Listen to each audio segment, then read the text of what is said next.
lecture series for Introduction to Philosophy.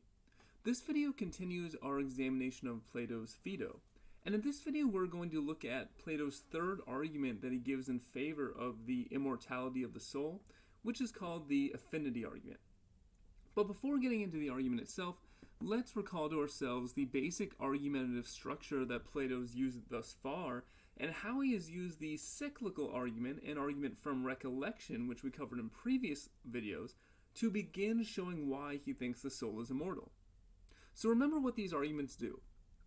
Both the Cyclical Argument and the argument from Recollection are just meant to show that prior to our birth, our soul existed independent of our body.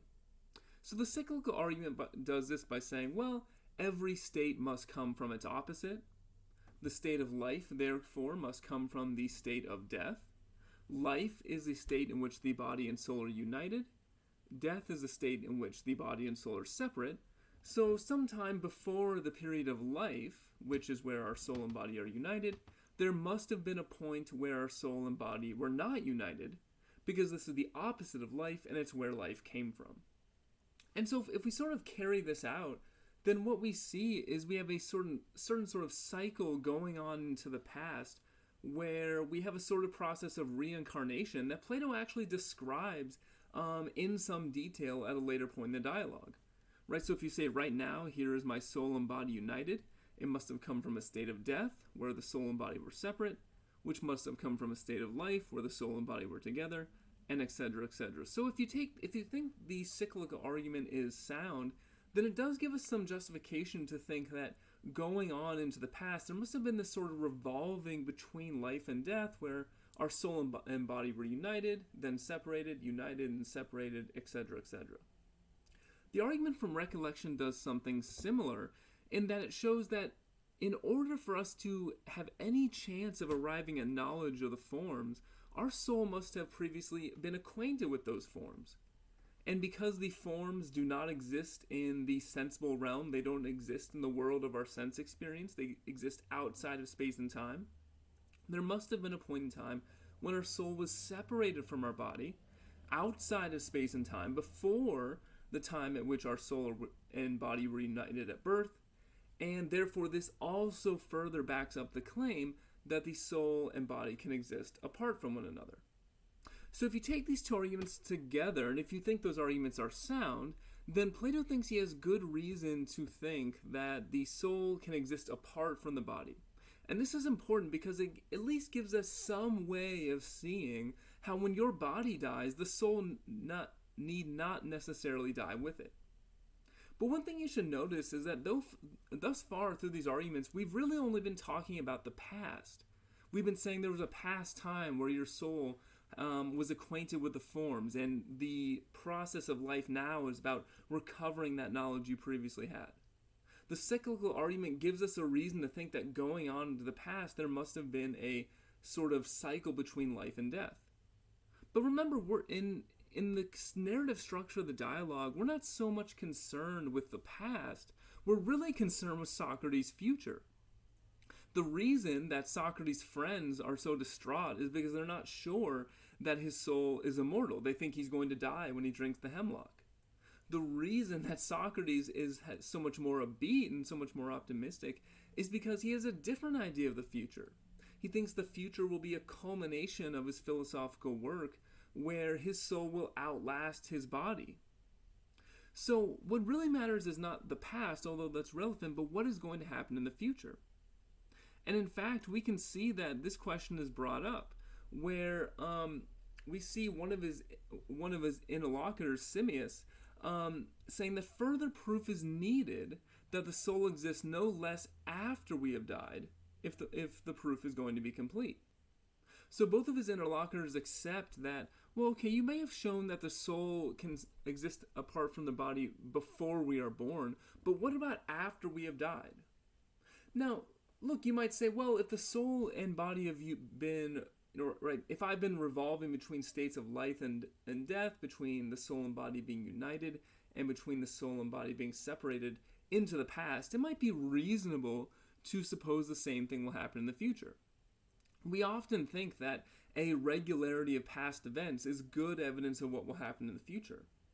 But if we want a full proof, if we want a complete demonstration that in fact Socrates will outlive his death, that his soul will survive the death of his body, then we might say, well, I want a knockdown argument for why it is we have to know the soul is immortal.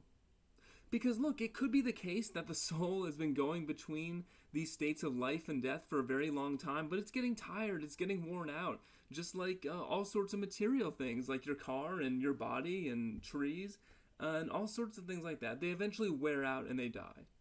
So how do we know that this very next time that Socrates' body dies, how do we in fact know that this won't be the time that the soul finally wears out? So what Plato needs is not just to show that in the past the soul has been living for a while, but that it is immortal, that it is eternal, that it cannot die. And that is exactly what the purpose of the affinity argument is.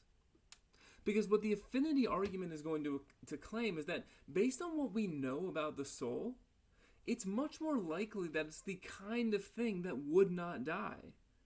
It belongs in the realm of reality that's eternal and immortal. And to begin at how he begins to get at this point, he asks the following question. Because what Simmias and Cebes are pushing Socrates on is, how do we know the soul won't be scattered away or dispersed at our death? So Socrates says, we must then ask ourselves something like this. What kind of thing is likely to be scattered?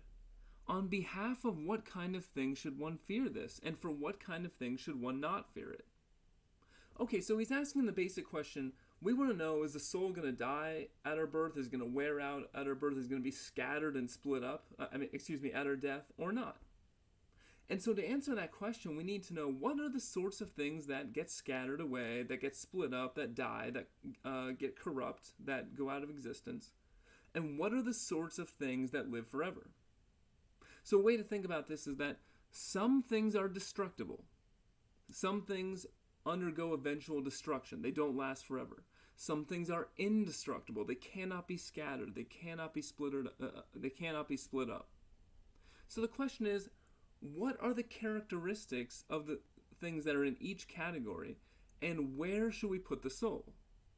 What Plato is going to argue is that, in fact, once we understand the sorts of things that cannot die, that cannot go out of existence, we'll see that the soul shares all those qualities and characteristics, so we should think the soul also will not be destroyed.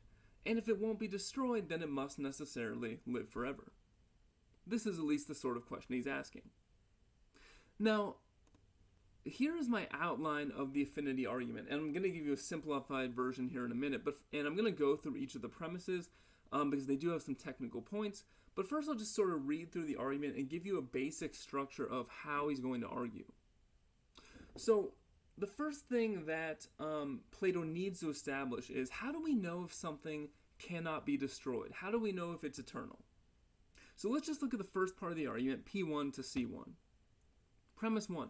If something is invisible, that means a thing you cannot touch and see and perceive with your senses, then it is immutable, something that will always remain the same. So the first premise just says, if there's an invisible thing, then that will be something that's immutable, or it's something that will never change. Okay. Premise 2. If something is immutable, or will never change, then that thing must be metaphysically simple. Now, what does the conception of metaphysical simplicity mean? It's just a fancy term for not having any parts. And the way Plato describes it in the Phaedo is it's a thing that's non-composite. It's not composed of parts. Okay, so if something's invisible, it can't change. If something can't change, it must be metaphysically simple and have no parts. Premise 3, if something is metaphysically simple and has no parts, then it must be indestructible. It must be the sort of thing that cannot be destroyed, cannot be scattered, cannot be split up. Okay, so if you accept, and we're going to see the reasons for each of those claims, but if you accept those claims, then we get the first conclusion. And the basic idea is that if we know something is invisible, then it also must be indestructible. It must never go out of existence. It must never be destroyed. It must last forever. Now, once we know this, of course, this is very important information, because if we know that if something is invisible, it can't be destroyed, then we just have to ask the question, is the soul invisible or not? And Plato will claim the soul is invisible. And therefore, because the soul is invisible, it cannot be destroyed. It is indestructible. It will never go out of existence. It must be eternal and immortal. So a simplified way to think of the first half of the argument is just he's establishing the following links. If something's invisible, it must be immutable. If something's immutable, it must be simple. If something's simple, it must be indestructible. And therefore, all invisible things are indestructible. And because the soul is invisible, it also must be indestructible. Okay, so this is an abstract argument. It has a lot of metaphysical terminology, which we're going to get into, but hopefully that first gives you a basic structure of the argument. So let's actually get into the premises themselves. So I'm actually going to talk about the premises in reverse order, because although I think the way I've laid it out makes the most intuitive sense when you see an argument outline, but Plato actually discusses these points in the opposite order. So we're going to start with P3. So I've taken out the definition of each term and just left the bare bones of each premise. So P3 just says, if something is metaphysically simple, then that thing cannot be destroyed. And we see Plato saying that here, only that which is non-composite, if anything, is not likely to be split up. So if you have something that's metaphysically simple, that has no parts, it cannot be destroyed. And again, remember the idea of metaphysical simplicity just means a thing that has no parts, cannot be divided, is just one existent thing all of itself. Now, before we think about why it is that Plato would say if something is non-composite or simple, it can't be destroyed, we need to first wrap our mind around this idea of metaphysical simplicity itself, because it's a very odd sort of idea. Because if you think in terms of your everyday experience, and you try to come up with an example of something that's metaphysically simple that has no parts, it's very unlikely you'll be able to do that with any facility. It won't be very easy. So as I look around, I'm looking at my laptop. Well, that clearly has parts, right? There's the screen and there's the keys. There's a lamp that clearly has parts, right? There's the light bulb. There's the base that holds it on the table. If I look at my body, obviously it has parts. The cars outside I'm hearing, they have parts, right? So everything I see around me has parts. So, and there's a general lesson here. If we're going to find something that's metaphysically simple, it won't be anything we come across in our experience. Because everything we experience has parts. It has divisions. It has different aspects and different characteristics. So if we're going to find an example of something that's metaphysically simple, we're going to have to find something much more abstract. And so one example I would give is that many people hold that God, if God exists, is in fact metaphysically simple. Now, I should be clear that not all religious traditions hold to the doctrine of what is known as divine simplicity. Not all religious traditions think that God is simple. Even if you just look within Christianity, for instance, Catholic theology tends to take divine simplicity much more seriously. Protestant theology does not generally see divine simplicity as important, and there are reasons for that, which we could get into, but our main purpose here isn't to get into theological disputes. Our main purpose here is just to understand metaphysical simplicity. So I'm not saying that all religions, all individuals who believe in God believe that God is simple, but many do, and it'll just help us understand this idea.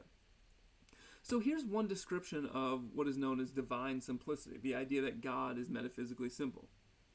Divine simplicity is central to the classical Western concept of God. It means that God is the divine nature itself. There are no real divisions or distinctions in this nature. Divine simplicity is the hallmark of God's utter transcendence of all else, assuring the divine nature to be beyond the reach of ordinary categories and distinctions. So this is important because it makes, one reason for thinking God is simple is it makes God very, very, very different from all the material things we see around us. Every material thing we see has parts, it has divisions, it has characteristics. and it comes into existence and goes out of existence. But God is supposed to be eternal, God is simple, God has no parts, God is just one thing that exists through its own essence. And to further see why some people believe that God must be simple, here's a passage from the famous Catholic theologian St. Thomas Aquinas from the Summa Theologica, explaining very briefly why he thinks God must be metaphysically simple. He says, because every composite is posterior to its components and depends on them. Okay, so what does that mean? Well, it just means everything that has parts comes after those parts. So think about a car. A car has tires, a car has a door, a car has a trunk and a steering wheel. And the car didn't exist until all those parts came together, right? There was a part when they were all separated. Maybe they were on the factory floor. They were all assembled but not put together. And it was only after the parts came together that the car came into existence. So a car depends on its parts for its existence. You depend on your parts for your existence. Your arms and your legs and your brain and all the other parts of your body had to come together. They had to be created for you to exist. But of course, in the classical Western tradition and view of God, God can't be dependent on anything. God is utterly independent and free and the most powerful and primary being. And so this is one reason why some people will say God must be simple. God cannot have any parts. Now again, this gets into a whole rash of theological and metaphysical questions, which we're not going to cover. For instance, there's some, might say, well, how could God be simple? And how could the Trinity be true, right? How could, in the Christian tradition, God is the Father, Son, and the Holy Spirit. Are those three parts? How is that possible? So there's a lot of debate about that. Also, sometimes we talk about God's will, and we talk about God's intellect, and it seems maybe like those are parts, so how can God be simple? So I'm not saying that this is an unproblematic or completely clear way to look at God, which everyone agrees. I'm just saying that this is one example of something that can be metaphysically simple, and it helps us think about what it means to say that, or what this concept means in general, and what it means to say the soul is metaphysically simple. Okay, but in any case, the main point we want to make here is that, returning to P3, the claim is that if something's metaphysically simple, then it cannot be destroyed. And you might say, well, okay, why is that? Why does not having any parts mean the thing can't be destroyed? Well, what is destruction? Right, so think about things that go out of existence. Think about the car I just described.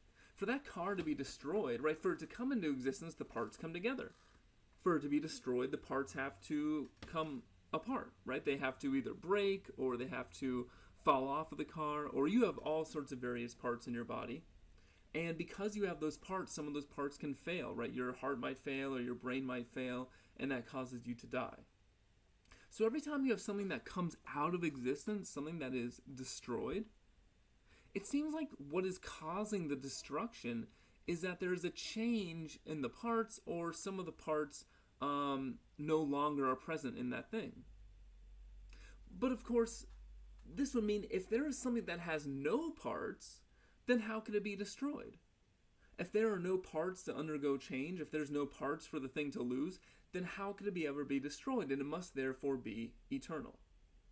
So that's the idea behind P3. If something is simple and has no parts, it cannot be destroyed. Okay, now let's move to P2. So we have this idea that things without parts that are simple can't be destroyed. So what sort of things are simple? Well, Plato claims if something is immutable, then that thing is metaphysically simple. So Plato says, are not the things that always remain the same and in the same state most likely not to be composite? So he says, let's think about what are the sort of things that would be simple. Well, anything that has parts must undergo change. And this is the case even with objects that it doesn't seem like they're undergoing change. So if you look at a table just sitting there in the middle of a room, it doesn't look like it's undergoing any change to the naked eye. But if you look at it on an atomic or subatomic level, you would see all sorts of change going on, right? Atoms bouncing around and doing all sorts of things. And that's because in a way we can't even see, there are parts to that object that are undergoing activity. And so one way to think about this is, again, that all change is a change to the parts of a thing. But we might say, well, look, this gives us a hint as to what is likely to be metaphysically simple. Those things which cannot change must not have any parts. Because if you cannot change, it must be the case that there just aren't any parts to undergo change. There aren't any pieces to you. And this gives us the second link in the chain of Plato's argument. So we see that if something is immutable, it can't change, it must be simple. And if something is simple, then it can't be destroyed. Okay, so this is good. We now know that things that cannot change also cannot be destroyed. So the next question just is, okay, well, what are the kinds of things that can't change? And this brings us to P1. Plato claims that if something is invisible, then it can't change. And remember why this is important. Because if you're saying things that are invisible can't change, then we know that things that can't change are simple, and we know that things that are simple cannot be destroyed. So ultimately, as he says in the first conclusion of the argument, what he's claiming is that if something is invisible, we know that thing cannot be destroyed. Now, the first thing to consider here is it might be a little difficult to determine what does he mean by invisible here. Right, and I think it's good to take this in a broad sense. Earlier, he described invisibility as not being able to detect the thing with our senses. So by invisible, he doesn't just mean you can't see the thing. He means you can't use your senses or the ways you have to detect things in the world. You can't use those to come into contact with it. So, and what he's getting at here is that there really are, he thinks, two different kinds of reality. There's an invisible realm of reality, which cannot be detected by the senses, and there's a visible realm of reality, which can be detected by the senses. Okay, now what's the difference? Or what are some examples of this? Now you might guess that one thing that would fall within this invisible realm of reality would be the forms.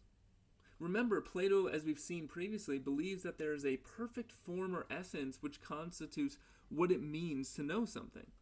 So there's a form of the beautiful, and form of the equal, and form of circularity and justice, etc., etc. And the thing he said about those forms is that we do not encounter them in the world of sense experience. We don't encounter them in the empirical world. We don't encounter them within space and time. We can't see the forms. We can be reminded of them, right? You can see two sticks that look equal, and that causes you to be reminded of the perfect form of equality. But you never actually see equality, the form of the equal itself. You never see the form of the beautiful itself. You can only approach it through philosophical reason, and you only encounter it after your death when your soul can rejoin the forms. But the main point here is that there are some realities that are invisible, that cannot be detected by the senses, and one example of that are the forms, which we've already seen. And on the other hand, there's this visible realm of reality. And he says, so consider the form of the beautiful. The form of the beautiful is invisible.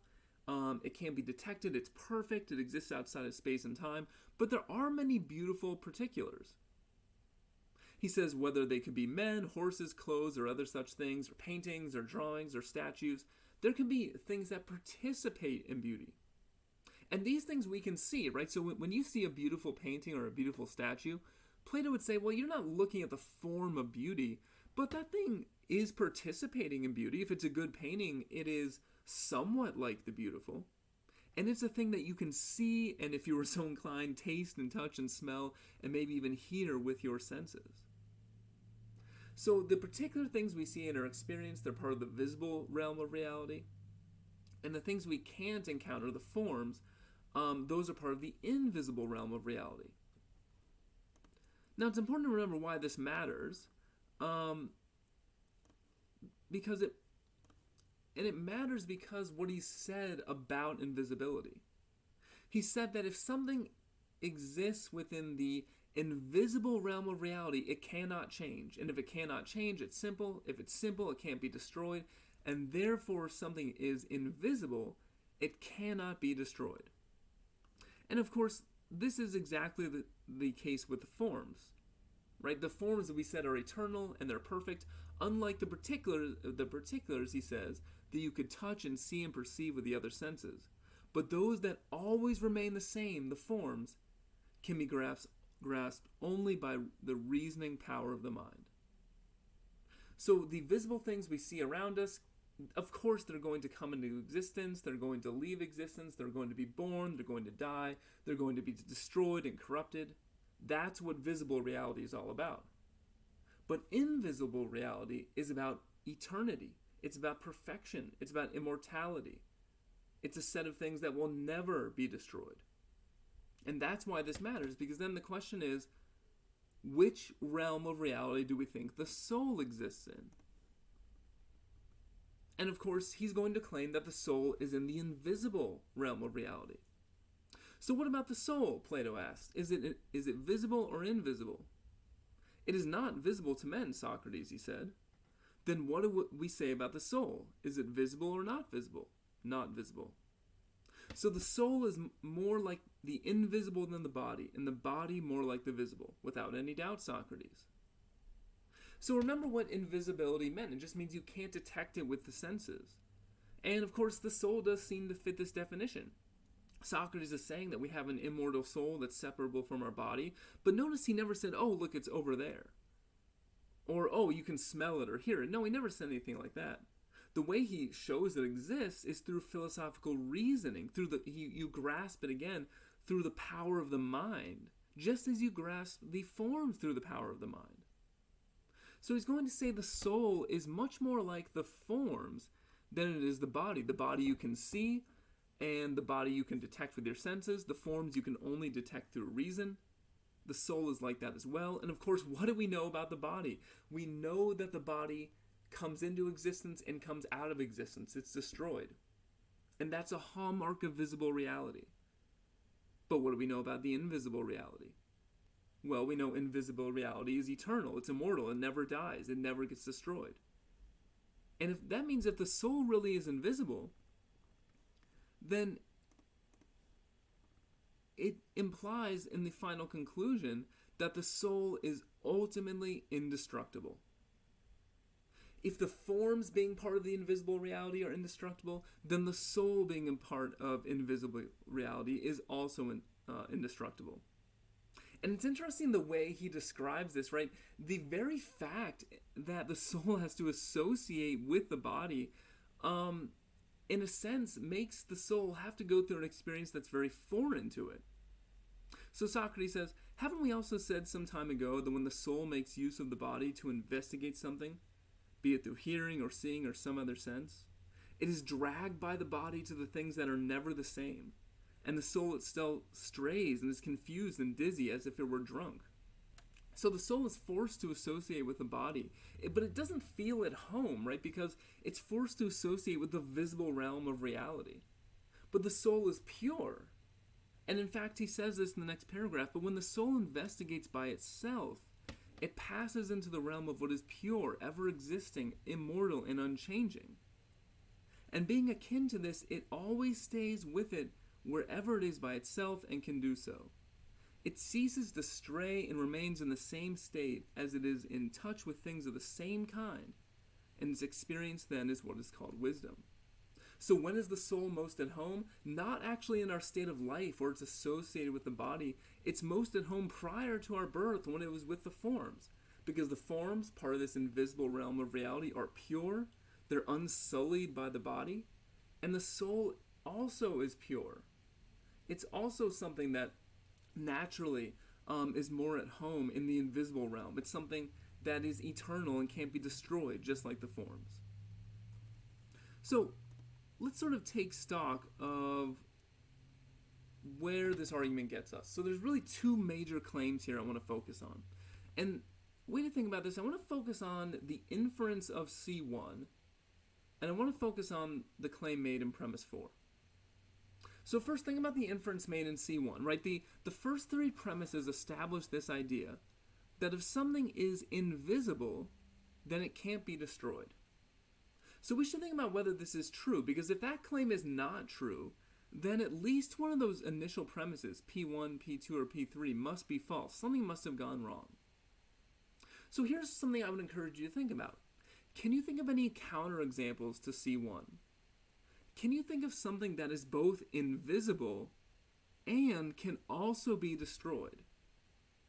Because if you can think of an example like that, of something that would, on Plato's definition, be invisible, but could also go out of existence and be destroyed, then something must have gone wrong in the first part of the argument. And in fact, it could mean that the soul, even if it is invisible, might be something that is also destroyed as well. So first thing, think about if you can imagine or come to a counterexample to C1. Can you think of anything that's invisible but can also be destroyed? Secondly, I want you to think about P4. So Plato claims that the soul is like the forms. The soul is invisible, it can't be changed, it can't be modified, it can't go out of existence, it lasts forever, it is immortal. And if Plato's right that the soul is invisible, that means it must not be able to undergo change. Now I want you to think about whether this is something we want to say about the soul. And to think about this, think about the relationship between the soul and the body. What is the soul supposed to be doing for the body? Another way of thinking about it is, what would the body be like if it didn't have the soul? Think of all the things your body can do now. It can talk and walk and make choices, and you can raise your hand and eat lunch and do all sorts of things.